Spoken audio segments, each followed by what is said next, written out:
Well, welcome back to Daytime Tri-Cities. Once again, an exciting morning as we're live here at Niswonger Children's Hospital for the 14th annual Radiothon. We've got Chris Jett, CEO from Niswonger Children's Network, joining us now.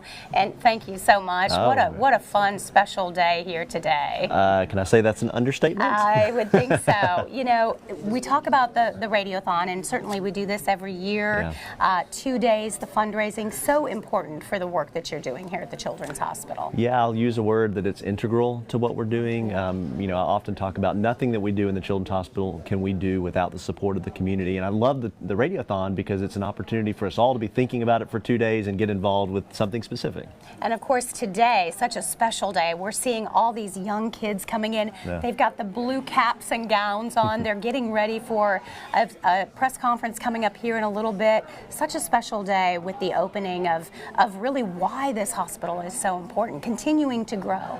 Exactly. So we're going to be opening our new neonatal intensive care unit, and those of you that keep up with our Radiothon in the years past, this has been one of the focus of fundraising for the Radiothon.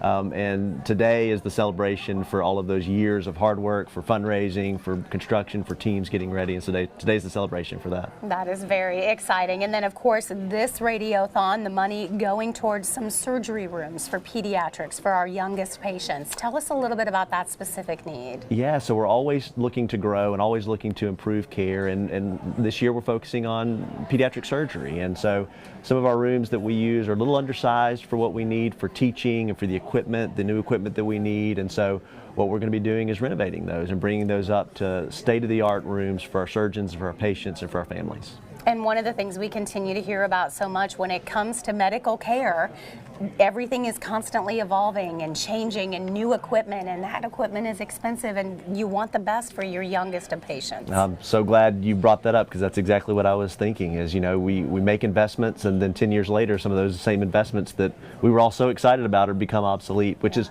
a really good thing for care in our region, that we're able to continue to improve in that way. And you hear the stories. We just met Lydia Grace and her mom. See other kids coming in.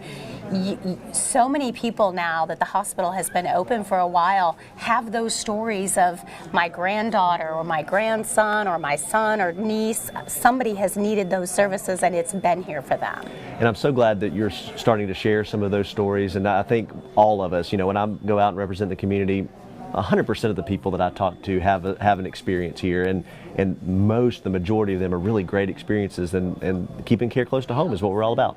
And of course you have those child life services, and I think that's just such an important component. You hear from the families that the medical care is great, and that's wonderful, but the care and compassion that these doctors, nurses, technicians across the board have in relating to these kids. It's one of the great things about children's hospitals that if you didn't work in children's hospitals, you wouldn't even know about, and things that you and I wouldn't think about for taking care of these kids, and the emotional needs that they have.